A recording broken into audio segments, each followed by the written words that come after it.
Hello students, welcome back to my YouTube channel. आपण study करतोय binomial distribution आणि ज्याच्यामध्ये आपले चालू आहे एक्सरसाइज 8.1. त्याच्यामध्ये पहिले 1 to 6 क्वेश्चन आपण ऑलरेडी सॉल्व्ह केलेत. आज क्वेश्चन नंबर 7 पासून स्टार्ट करणार आहोत. तर चला स्टार्ट करूया क्वेश्चन नंबर 7. त्याआधी तुम्ही जर माझ्या चॅनलवर नवीन असाल, चॅनल सबस्क्राईब केलं नसेल तर प्लीज चॅनल सबस्क्राईब करा आणि बेल आयकॉनला क्लिक करा.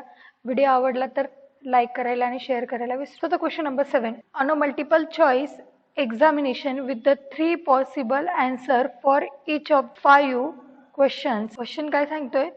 मल्टिपल चॉईस ची अशी एक्झामिनेशन आहे ज्याच्यामध्ये तुम्हाला प्रत्येक क्वेश्चनसाठी 3 पॉसिबल आन्सर म्हणजे तीन ऑप्शन दिलेले असणार आहेत, ज्याच्यापैकी ऑफकोर्स एक काय असणार आहे, राईट आन्सर असेल.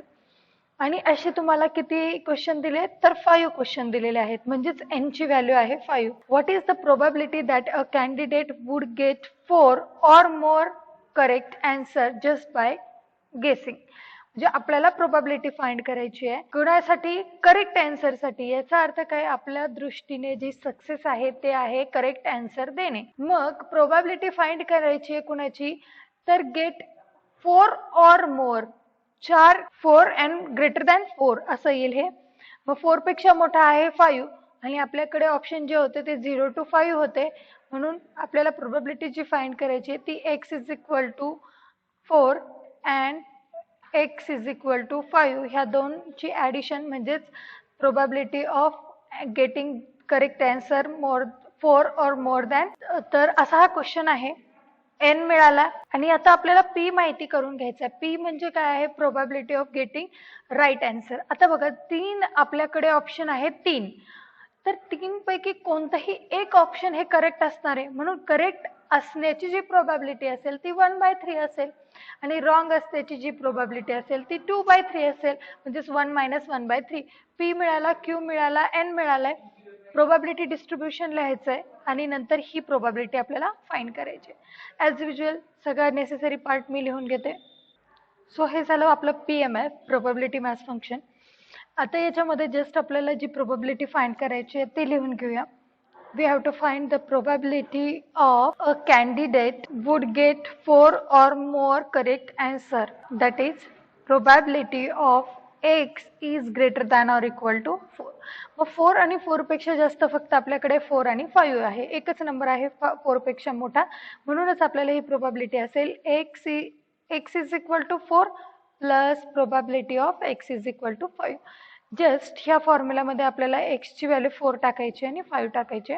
Therefore probability of x is greater than or equal to 4 is 5c4 1/3 raised to 4 2/3 raised to 5 minus 4 that is 1 plus 5c5 1/3 raised to 5 2/3 raised to 5 minus 5 that is 0. 5c4 हा येईल 5 into 1/3 raised to 4 into 2/3 असं हे लिहूया, plus 5c5 is 1/3 raised to 5 into कुठल्याही नंबरचा power 0 म्हणजे ही value झाली 1. 5 to the 10 लिहिता येईल वरती. 10/3 चा पॉवर 4 आणि इकडे 1 आहे, म्हणजेच हे पण झालं 3 raised to 5 प्लस इकडे सगळ्यांचं मल्टिप्लिकेशन येईल 1/3 raised to 5. दोघांचाही डिनॉमिनेटर सेम आहे, न्यूमरेटरची ॲडिशन होईल. 10 plus 1 that is 11. 11/3 raised to 5 and 3 raised to 5 is 243. Therefore the answer of our question is 11/240. This is the probability of x is greater than or equal to 4. जाऊया 8 नंबरच्या क्वेश्चनला. So question number 8.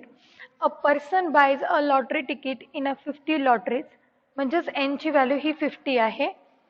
in each of which his chance of winning म्हणजे हेच झाली आपल्यासाठी success. Prize, chance of winning a prize मिळणं हे आपल्यासाठी सक्सेस झालं आणि त्याची चान्स ऑफ विनिंग त्यांनी ऑलरेडी दिलाय. चान्स म्हणजेच प्रोबॅबिलिटी आणि ती प्रोबॅबिलिटी त्यांनी ऑलरेडी आपल्याला मेन्शन केली आहे, विच इज 1/100. म्हणजे 100 मधून एकदाच त्याला असं काय मिळणार आहे, प्राइज मिळणार आहे, अशी ती प्रोबॅबिलिटी त्यांनी ऑलरेडी दिली आहे. म्हणजे p is equal to 1/100 हे मेन्शन आहे. n मिळालाय, q आपल्याला याच्यावरून काढता येईल.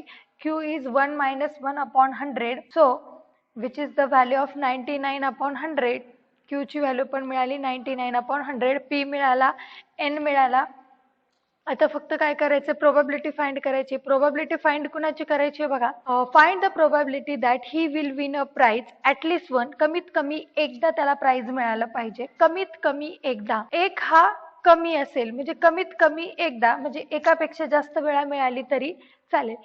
आता पुढे सेकंड वन, एक्झॅक्टली वन म्हणजे x इज इक्वल टू 1. एकदा तरी त्याला प्राइज मिळालं पाहिजे.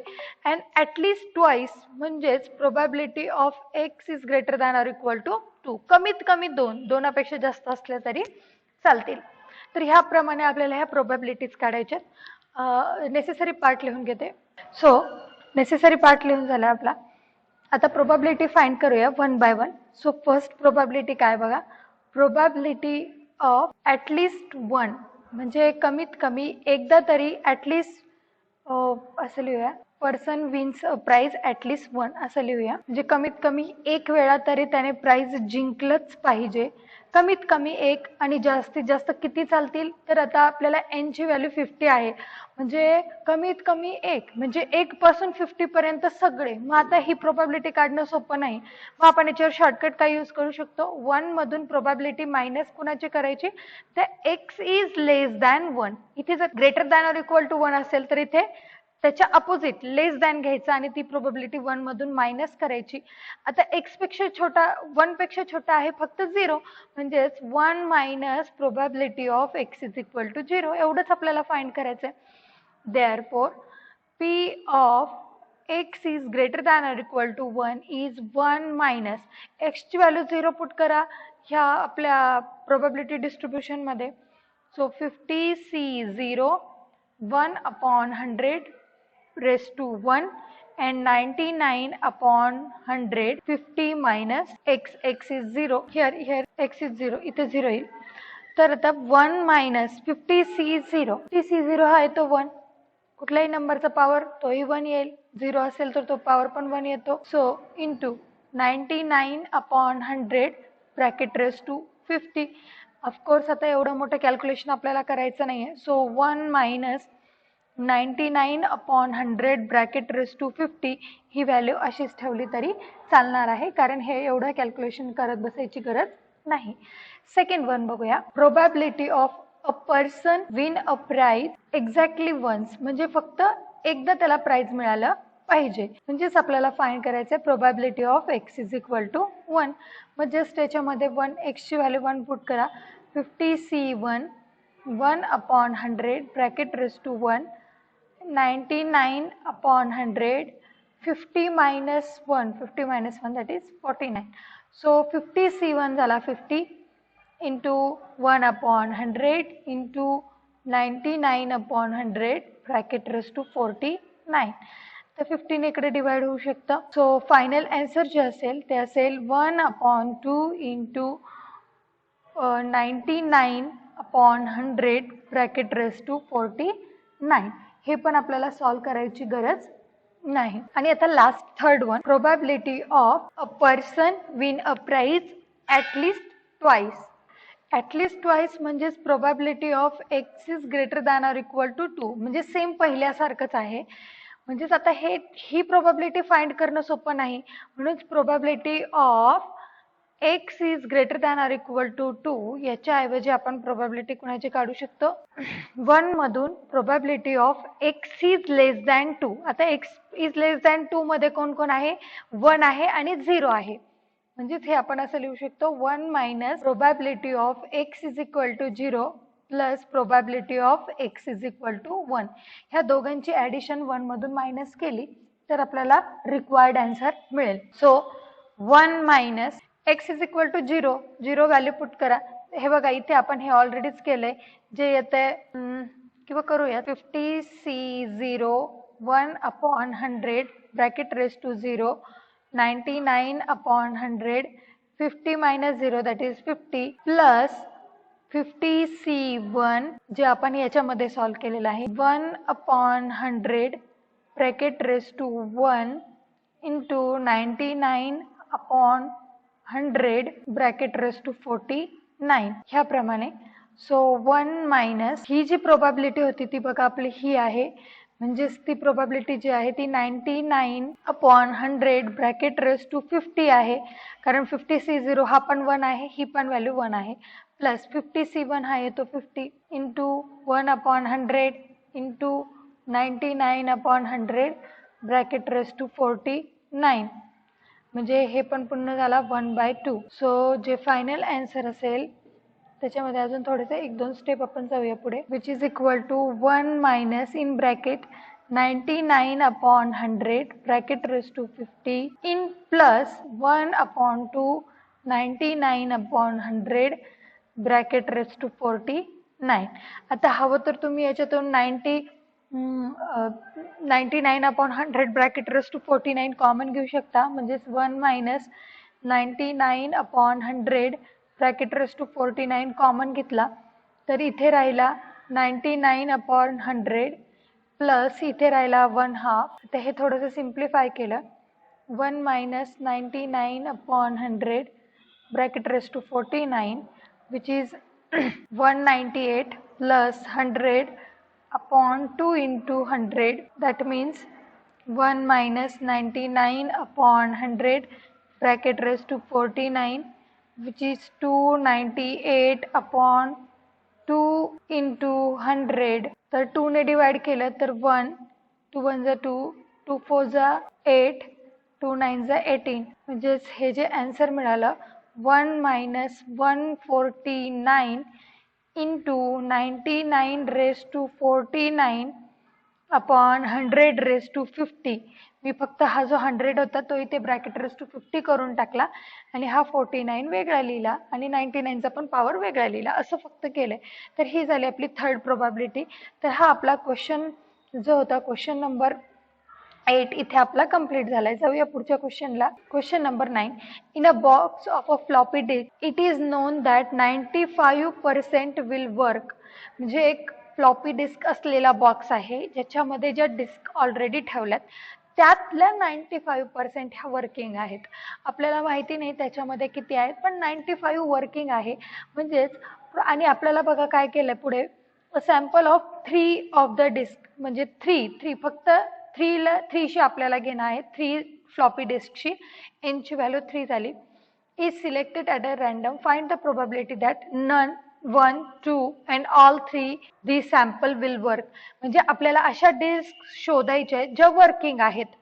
मग आपल्यासाठी सक्सेस झालं प्रोबॅबिलिटी ऑफ वर्किंग, आपल्यासाठी झालं सक्सेस झालं डिस्क आर वर्किंग, आणि त्याच्यातल्या किती म्हणता येते 95% वर्किंग आहे, म्हणजेच तुमची प्रोबॅबिलिटी ऑफ वर्किंग झाली 95/100 आणि Q ची व्हॅल्यू झाली 1 मायनस 95/100, किंवा हे जर तुम्ही 5 ने मल्टिप्लाय डिवाइड करून टाकलं तर 19/20 येईल P ची व्हॅल्यू आणि Q ची व्हॅल्यू येईल 1/20. P मिळाला, Q मिळाला, N मिळाला. आणि प्रोबॅबिलिटी तर काढणं खूपच सोपं आहे. नन इज वर्किंग म्हणजेच probability of x is equal to 0, 1 is working probability of x is equal to 1, probability of x is equal to 2 and probability of x is equal to 3. खूपच सोपं आहे. एकदा डिस्ट्रीब्युशन लिहिलं की त्याच्यामध्ये 0 एकदा value, एकदा 1, एकदा 2 आणि एकदा 3 पुट करायचे आणि आन्सर लिहायचे. सो नेसेसरी पार्ट सगळा लिहिलाय. पहिला आहे नन इज वर्किंग म्हणजेच नन डिस्क आर वर्किंग, म्हणजेच आपल्याला फाइंड करायचं आहे x इज इक्वल टू 0 याची प्रोबॅबिलिटी. इथे या डिस्ट्रीब्युशनमध्ये फक्त x ची व्हॅल्यू 0 पुट करा. 3C0 19/20 bracket raise to 0 1/20 bracket raise to 3 minus 0, which means 3C0 is 1. Again 19/20 raise to 0 is 1 into 1/20 raise to 3, म्हणजेच 20चा पॉवर 3 लिहिला तरी चालेल. सो 1/20 रेस टू 3, कॅल्क्युलेशन नाही केलं तरी चालेल. आता बघा पुढचं आहे 1 म्हणजे फक्त probability of x is equal to 1 काढायचं आहे, नंतर 2 काढायचं आहे आणि नंतर 3 काढायचं आहे. ॲज अ होमवर्क पण तुम्ही हे करू शकता. मग मी पटकन तुम्हाला ह्या ऑलरेडी ह्या सगळ्या व्हॅल्यूज फाइंड करून देऊन टाकते. तुम्ही व्हिडिओ पॉज करून हे बघू शकता. तर हे झालं सगळं सोल्युशन. 1 असताना 57/20 रेस टू 3 येत आहे, टू डिस्क वर्किंग असताना 3 इंटू 19² येत आहे. अँड लास्ट सगळ्या जर डिस्क वर्किंग असेल तर 19/20 ब्रॅकेट रेस टू 3 असं त्याचा आन्सर असेल. जाऊया आपल्या 10 नंबरच्या क्वेश्चनला. हा क्वेश्चन तर खूपच सोपा आहे. Find the probability of throwing at most 2 sixes in 6 throws of a single die. एक डाय आहे 6 वेळा थ्रो केला म्हणजे n ची व्हॅल्यू झाली 6. आता गेटिंग अ 6 बघा ते काय म्हणतात, कशाची प्रोबॅबिलिटी फाइंड करा. ॲट मोस्ट 2 6 जास्तीत जास्त 2 6 मिळण्याची प्रोबॅबिलिटी फाइंड करा. म्हणजेच आपल्यासाठी जी सक्सेस आहे ते गेटिंग अ 6 हा आपल्यासाठी सक्सेस आहे. मग 6 मिळण्याचे जे चान्सेस असतील, प्रोबॅबिलिटी असेल ती किती असेल. एक डाय मध्ये एकच 6 असतो म्हणून एक 6 मिळण्याचे चान्स झाले 1/6. So value of Q is 5/6. N मिळाला, पी मिळाला, क्यू मिळाला. मग फक्त प्रोबॅबिलिटी काढायची आहे. ॲट मोस्ट 2 6 जास्तीत जास्त 2 6 म्हणजे कमीत कमी किती चालतील, तर कमीत कमी 0ही चालेल, 1ही चालेल आणि 2ही चालेल. म्हणजेच P of 0, P of 1 and P of 2 ह्या 2-3 व्हॅल्यूंचे ऍडिशन आपल्याला घ्यायचे. सो आपल्याला जी प्रोबॅबिलिटी फाइंड करायची आहे ती लिहूया. Probability of getting at most 2 6 तर ती झाली probability of x at most 2 म्हणजे 2 हा सगळ्यात जास्त आहे आणि 2 पेक्षा कमी. मग 2 पेक्षा कमी कोण कोण आहे, तर 0 आहे, 1 आहे आणि 2 पण चालणार आहे कारण greater than or equal to 2 आहे. तर आता ह्या व्हॅल्यू सगळ्या आपल्या ह्या प्रोबॅबिलिटी डिस्ट्रीब्युशन मध्ये आपल्याला पुट करायचे आणि कॅल्क्युलेशन करायचे. So 6c0 1/6 raised to 0 5/6 raised to 6 plus 6c1 1/6 raised to 1 5/6 raised to 6 minus 1 that is 5 plus 6c2 1/6 bracket raised to 2 5/6 6 minus 2 that is calculation करूया. 6c0 असतो 1 याची पण value 1 into 5/6 bracket raised to 6 plus 6c1 is 6 into 1/6 into 5/6 bracket raised to 5. Again ही पण value होऊन जाते cancel. Plus 6c2 आता 6c2 काढावा लागेल आपल्याला. 6 factorial upon 6 minus 2 that is 4 factorial into 2 factorial 1/6 square into 5/6 bracket raised to 4. तर पहिली value 5/6 bracket raised to 6, दुसरी व्हॅल्यू पण 5/6 bracket raised to 5 plus 6 factorial can be written as 6 into 5 into 4 factorial. डिनॉमिनेटरचा 4 factorial आता याच्या बरोबर cancel होईल. 2 factorial 2 into 1 लिहिता येईल. 6 स्क्वेअर आहे ना तर तो 6 into 6 लिहूया into 5 raised to 4 upon 6 raised to 4. एक 6 याच्या बरोबर कॅन्सल झाला. आता बघा हा 5 चा पॉवर 1 आणि हा 5 चा पॉवर 4 तर 4 plus 1 5 झाला.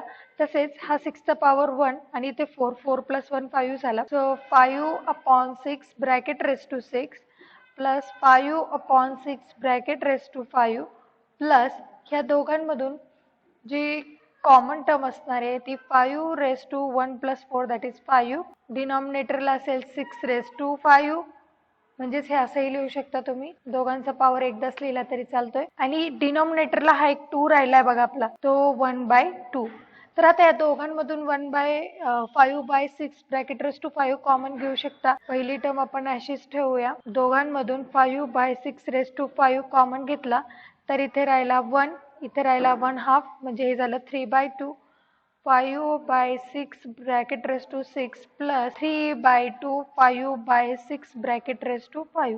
आता हवं तर तुम्ही याच्यातून 5/6 रेस टू 5 पण कॉमन लिहून घेऊ शकता आणि कॅल्क्युलेशन करू शकता. म्हणजे 5/6 ब्रॅकेट रेस टू 5 जर कॉमन घेतला तर इथे राहिलं 5/6 प्लस इथे राहिला 3/2 पुन्हा 5/6 ब्रॅकेट रेस टू 5.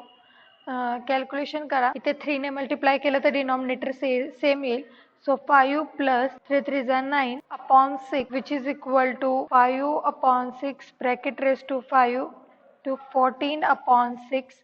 हवं तर हा 14 बाहेर लिहून पॉवर वेगळे लिहा किंवा तसं नको असेल तर 2 ने डिवाइड केला. 2 ने डिवाइड केलं तर फायनल जे आन्सर असेल ते आन्सर बघा इथे लिहूया. Probability of is at getting at most 2 6s is 7/3 5/6 bracket raise to 5 ही आहे ती आपली प्रोबॅबिलिटी. जाऊया 11 नंबरच्या क्वेश्चनला. Question number 11. It is known that 10% of certain articles manufactured are defective. कुठल्या तरी आर्टिकल्स म्हणजे एखादं प्रोडक्शन कंपनी आहे, त्याचे जे काही प्रोड्यूस होत आहे त्यातले जे आहेत सगळ्या बल्क मधले त्याच्यातलं 10% हे डिफेक्टिव्ह आहे. What is the probability that a random sample of 12 म्हणजे n ची व्हॅल्यू आहे 12 पैकी आपल्याला सिलेक्ट करायचे such that 9 are defective. 9 defective असण्याची प्रोबॅबिलिटी आपल्याला फाइंड करायची. म्हणजेच probability of x is equal to 9 आपल्याला काढायचे आणि आपल्यासाठी सक्सेस असणारे डिफेक्टिव्ह ॲटम निघणे ही आहे सक्सेस. आणि त्याचे जे चान्स त्यांनी दिले 10% म्हणजेच प्रोबॅबिलिटी ऑफ पी ची जी व्हॅल्यू आहे ती आहे p is equal to 10% that is 10/100 which is 1/10 and q ची व्हॅल्यू असेल 9/10. n मिळालाय, p q मिळालाय, फाइंड काय करायचं तेही मिळालंय. जस्ट आपण टाकूयात आणि आपला आन्सर लिहूया. तर आपल्याला x ची व्हॅल्यू 9 पुट करायची प्रोबॅबिलिटी डिस्ट्रीब्युशन मध्ये आणि आन्सर काढायचे. So 12c9 1/10 raise to 9 9/10 bracket raise to 12 minus 9. So probability of x is equal to 9. 12c9 आपण कॉम्बिनेशनचा फॉर्म्युला लिहूया. 12 factorial upon 9 factorial 12 minus 9 that is 3 factorial into 1/10 raised to 9 into 9/10 12 minus 9 that is 3. So 12 factorial can be written as 12 into 11 into 10 into 9 factorial. डिनॉमिनेटरचा 9 factorial आता याच्या बरोबर cancel होईल. 3 factorial can be written as 3 into 2 into 1. 1/10 raised to 9 into 9 cube upon 10 cube. ठीक आहे. तर इकडे बघा 3 2 चा होतो 6 आणि 6 ने डिवाइड केलं 12 ला तर येईल 2. सो आता बघा राहिलंय 2 into 11. आता यातला एक 10 आणि यातला एक 10 कॅन्सल होऊ शकतो. So 2 into 11 into 1 into 9 raised to 3 and डिनॉमिनेटरला राहिलंय 10 raised to into 10 raised to 2. 3 होता तर एक कमी झाला. तर हे असंही लिहिता येईल 9 plus 2 that is 11. So 11 into 2 that is 22 into 9 cube upon 10 raised to 11. आता हवं तर तुम्ही हे सॉल्व करा किंवा हे असंच ठेवलं तरी देखील चालतंय. So x is equal to 9 असताना जी प्रोबॅबिलिटी मिळते ती आहे 22 into 9 cube upon 10 raised to 11. आता एक शेवटचा लास्ट 12 नंबरचा क्वेश्चन राहिलाय तो बघूया. आता हा जो पूर्ण क्वेश्चन आहे तो एक्सपेक्टेड व्हॅल्यू, व्हेरियन्स आणि मीन, स्टँडर्ड डेव्हिएशन याच्यावर आहे. तर याचे जे फॉर्म्युलेज आहेत म्हणजे बायनॉमियल डिस्ट्रीब्युशन मध्ये एक्सपेक्टेड व्हॅल्यू काढणं म्हणजेच मीन. एक्सपेक्टेड व्हॅल्यूचा फॉर्म्युला आहे n into p. व्हेरियन्सचा फॉर्म्युला आहे npq आणि स्टँडर्ड डेव्हिएशनचा फॉर्म्युला आहे स्क्वेअर रूट ऑफ npq. अगदीच सोपं आहे. फक्त n आणि p दिलेला असेल तर आपण मीन काढू शकतो. p वरून q काढला की त्या तिघांचं मल्टिप्लिकेशन म्हणजे व्हेरियन्स काढू शकतो किंवा व्हेरियन्स म्हणजे तुम्ही असंही लिहू शकता q इंटू एक्सपेक्टेड व्हॅल्यू असंही म्हणू शकता कारण np म्हणजे एक्सपेक्टेड व्हॅल्यू. मग व्हेरियन्स म्हणजे तुम्ही q इंटू ex पण लिहिलं तरी चालेल. आणि ह्याप्रमाणे तुम्हाला काय करायचे सगळ्या व्हॅल्यूज काढायचे. अगदी सोपे क्वेश्चन आहेत. तर 1 by 1 आपण बघूया. फर्स्ट वनचा आन्सर बघूया. फर्स्ट वन मध्ये काय दिलंय if n is equal to 10. n ची व्हॅल्यू 10 आहे, p ची व्हॅल्यू 0.4 आहे. आपल्याला ex काढायचा आहे, व्हेरियन्स काढायचा आहे. तर p आहे, e आहे, p आहे, n आहे, p आहे. तर आपल्याला एक्सपेक्टेड व्हॅल्यू तर मिळूनच जाईल. फक्त व्हेरियन्स साठी q काढावा लागेल. Therefore q is equal to 1 minus p. 1 minus 0.4 which is 0.6. Therefore q is equal to 0.6. Hence expected value is n into p. n is 10, p is 0.4 that is 4. And variance of x is npq. 10 into 0.4 into 0.6. आता ही value ऑलरेडीच 4 आपण find केलेलीच आहे म्हणून 4 into 0.6 म्हटलं तरी चालेल which is 2.4. तर second बघूया. सेकंड वन पी दिलेला आहे 0.6. आता एक्सपेक्टेड व्हॅल्यू दिलेली आहे, EX दिलेला आहे 6. ओके, एन फाइंड करायचा आहे, व्हेरियन्स फाइंड करायचा आहे. तर एन फाइंड करण्यासाठी एक्सपेक्टेड व्हॅल्यूचा फॉर्म्युला काय आहे? E of x is equal to n into P. EX आहे 6, n आहे, n नाही माहिती तो काढायचा आहे. n इंटू पी ची व्हॅल्यू आहे 0.6. तर 0.6 इकडे मल्टिप्लाय इकडे गेलं की divide. So n is equal to 6 upon 0.6. म्हणजेच n ची जी व्हॅल्यू आहे ती व्हॅल्यू मिळाली 10. n मिळाला, p आहे, p आहे म्हणून q पण लिहिता येईल. Hence q is equal to 1 minus p, 1 minus 0.6 that is 0.4. आणि व्हेरियन्स काढायला सांगायचं आहे. Variance of x is NPQ किंवा एक्सपेक्टेड व्हॅल्यूलाच जर तुम्ही q ने मल्टिप्लाय केलं तरी चालेल. So variance of x is equal to expected value आहे 6 इंटू 0.4 विच इज 24. म्हणजेच आणि पॉईंट दिला तर 2 पॉईंट. आता थर्ड वनला येऊया. थर्ड काय आहे? n दिला आहे, n इज इक्वल टू 25. पुन्हा एक्सपेक्टेड व्हॅल्यू दिली आहे E of x is equal to 10 आणि p विचारलाय, स्टँडर्ड डेव्हिएशन विचारलंय. तर एक्सपेक्टेड व्हॅल्यूचा फॉर्म्युला आहे n into p. 10 is equal to 25 into p. So value of p is 10 upon 25. 5 ने डिवाइड केलं, 5 टू जा 10, 5 5 जा 25. सो q ची व्हॅल्यू मिळेल 1 मायनस 2/5 म्हणजेच 3/5. q मिळाला 3/5. आता आपल्याला फाइंड करायचं p तो ऑलरेडीच आपण लिहिला 2/5 वाला. आणि स्टँडर्ड डेव्हिएशन काढायचे. Standard deviation of x is equal to under root NPQ. Under root n ची व्हॅल्यू आहे 25, p ची व्हॅल्यू आहे 2/5 इंटू q ची व्हॅल्यू आहे 3/5. सो बघा 5 इंटू 5 25 आणि हा 25 कॅन्सल झाला. and square root of 3 to the 6 म्हणजे स्टँडर्ड डेव्हिएशन ऑफ x मिळाला स्क्वेअर रूट ऑफ 6. आता लास्ट वन, फक्त फोर्थ वन सॉल्व करायचा राहिला आपला. सो फोर्थ वन n दिलाय 10, n ची व्हॅल्यू दिली आहे 10, एक्सपेक्टेड व्हॅल्यू पण दिली आहे 8 आणि विचारलंय व्हेरियन्स. सो व्हेरियन्स फक्त आपल्याला काढायचा आहे. Therefore expected value of x is equal to 8 which is NP is equal to 8 but n is 10, so 10 into p upon 10 into p is equal to 8, so value of p is 8 upon 10 which is 4/5 and q is 1 minus 4/5 that means 1/5 and variance of a is NPQ that means किंवा तुम्ही त्याला expected value into Q पण म्हणू शकता. Expected value 8 आहे, Q मिळालाय 1/5 and hence variance of A is 8/5. तर अशा प्रकारे क्वेश्चन नंबर 12 पण आपला कंप्लीट झाला आणि त्याबरोबरच आपली एक्सरसाइज 8.1 कंप्लीट झाली आणि इथे बायनॉमियल डिस्ट्रीब्युशन हा चॅप्टर पण आपला कंप्लीट होतोय. तर भेटूया पुढच्या चॅप्टर सोबत पुढच्या व्हिडिओमध्ये. Thanks for the watching.